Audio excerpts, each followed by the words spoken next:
ano para trás, já foi em 2022, e também um trabalho com certos altos e baixos. Um trabalho consistente no técnico brasileiro há muito tempo que não tem. Desde o Tite lá atrás no Corinthians, talvez, enfim.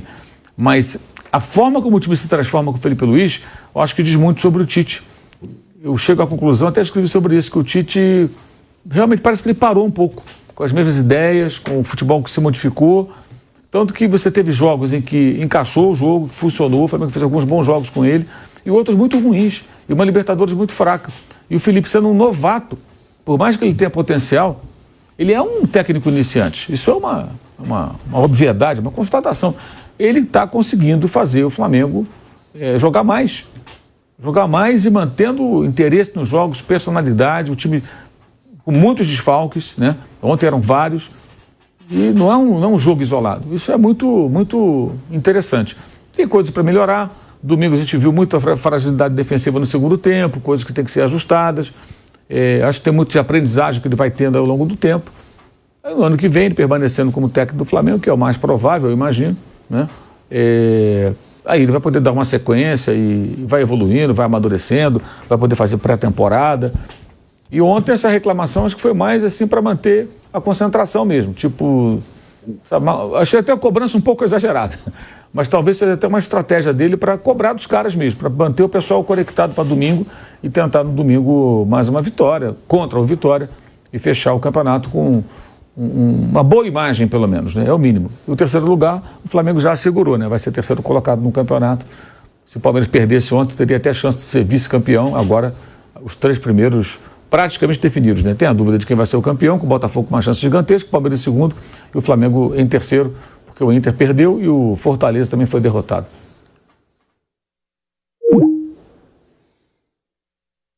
Acho que caiu lá o pilhado, daqui a pouco ele está de volta. Até falando do Flamengo, né? O Flamengo, o Felipe Luiz, ele é um treinador que realmente se mostra muito promissor. É um treinador que o início de trabalho dele é bem legal, é bem interessante. Eu não tenho dúvida que é um cara que tem capacidade de se tornar realmente um treinador muito bom aqui no futebol brasileiro. Ele é um treinador que mostra jovem ainda e que vai mostrando que se preparou. Claro que ele vai passar por experiências que ele ainda não passou porque está começando, né? Então já no ano que vem ele vai passar por algumas experiências que ele ainda não passou.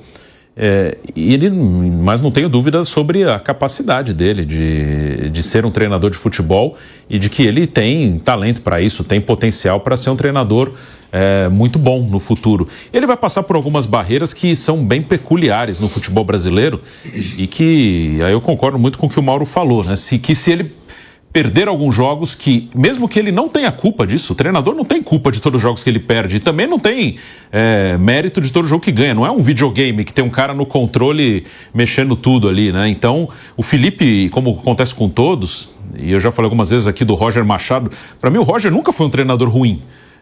Porque aqui é um negócio que vai passando por cima de muitos técnicos. Ele sempre foi um bom treinador. Agora ele no Inter teve uma oportunidade que as circunstâncias o favoreceram. Além do trabalho dele, o fato dele ter pego o Inter já eliminado de tudo o ajudou. E tinha um bom elenco. O Inter perde acho que 11 jogos no ano, é muito pouco. Só que aí no momento de turbulência em que o time cai da Copa do Brasil, o treinador anterior, que era o Cudê, é demitido. Aí o Roger pega um caminho mais livre. Então as circunstâncias muitas vezes favorecem. Eu não tenho dúvida de que o Felipe é um cara talentoso, como o Roger também é. Só que aí o Felipe, a partir do ano que vem, vai passar por algumas coisas. Porque se ele perder jogos e ele tiver eliminações, mesmo que não seja culpa dele, ele vai ser massacrado. E aí eu não sei se o presidente que estará lá no cargo, que eu ainda não sei quem vai ser, vai respaldá-lo. Então o Felipe, que ele é talentoso, eu não tenho a menor dúvida.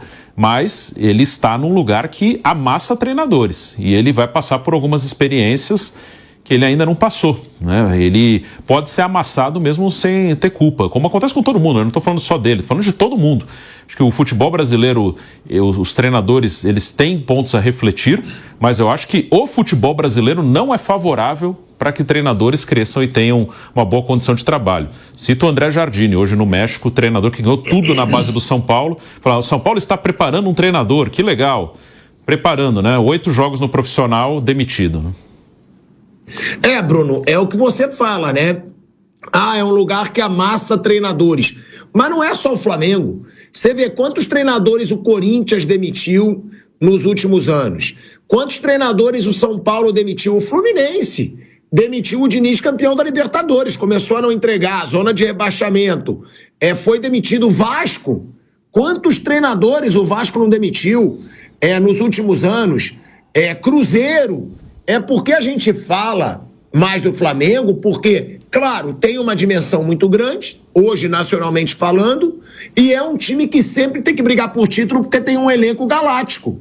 Mas não é só o Flamengo que amassa treinadores. Os únicos clubes hoje que não amassam treinadores, vamos lá, é o Grêmio, porque o Renato é um nome que muitas vezes é o maior nome da história do clube. Pronto, e tem uma moral que outros não teriam para continuar em momentos de crise. É o Vojvoda no Fortaleza, porque a gestão do Fortaleza é foda. Nesse caso, a gestão do Fortaleza, do Marcelo Paes, ele banca mesmo o Vojvoda. E é o Palmeiras, porque o Abel Ferreira chegou ganhando. Aí é difícil você tirar um cara que tem tanta conquista. Tirando esses três, eu acho que todos os clubes aí do Brasil amassam treinadores. A gente vê agora o Atlético Mineiro. Milito chegou em final, não ganhou, vaza. Eu acho que muito se fala que o Flamengo amassa, mas eu acho que quase todo time brasileiro amassa treinador. Não sei se vocês concordam. A gente vai para um break rapidinho na Rádio Jovem Pan.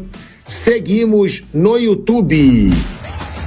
Bom, a gente está falando, né, sobre essa situação do Felipe Luiz, Bruno e Vamp, né? O Mauro falou sobre isso. O aproveitamento é surreal, né, gente? O cara tem 70% de aproveitamento.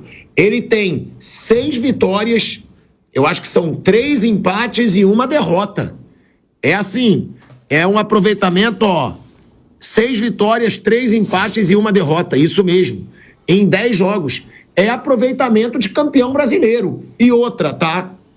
É um cara que desde que chegou, mostrou que ele tem um estilo de jogo, mostrou que ele segue o seu estilo de jogo. Ele falou que ele queria o DNA do Flamengo, DNA ofensivo, marcação, pressão. E o que eu sempre falo aqui, chegou mudando o time. Chegou sem medinho. Ai, não vou tocar nos titulares a princípio porque pode gerar crise. Que se dane. Ele chegou, bancou o Wesley, tirou o Varela. Chegou, bancou o Léo Ortiz, tirou o Fabrício Bruno. Chegou, bancou o Everton Araújo como titular. Do time, o garoto. Ele não teve medo, o Vamp, de fazer as mudanças que ele achava que tinham que ser feitas de acordo com a qualidade de cada jogador. Você vê que ele assume, né, no final de temporada aí, ganha a Copa do Brasil, né, falta aí menos de 4 dias para terminar o Campeonato Brasileiro, vai fazer uma programação, tem eleição no Flamengo, não acredito que situação, oposição, ou terceira via, sei lá, vai demitir o Felipe Luiz. Deve continuar. E aí vai ter tempo para fazer a programação para o Mundial de Clubes, que sai o sorteio hoje, né? Sim. Agora à tarde, né? Tem aí o Mundial de Clubes, tem o Estadual, Copa do Brasil, Libertadores, tudo uma temporada grande, né? Para ele demonstrar mais ainda a sua qualidade.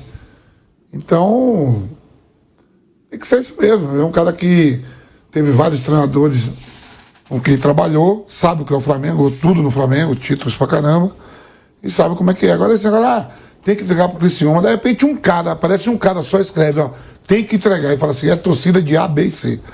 Quando escreve alguma coisa no muro, torcida do Vitória, do Flamengo, do Inter, do Grêmio, sei lá, às vezes é um cara só, Bruno, que bota lá de cavão. Sim. A torcida veio aqui e pichou o muro. Né? Então ele vai ter a temporada toda para ser, tomara que seja mais um treinador aí, que afinal de contas o futebol brasileiro precisa de novos treinadores também, viu? Sim, o Felipe, seu aproveitamento é muito bom e o trabalho dele é muito bom. Como eu falei, acho que ele é um treinador que tem um potencial enorme.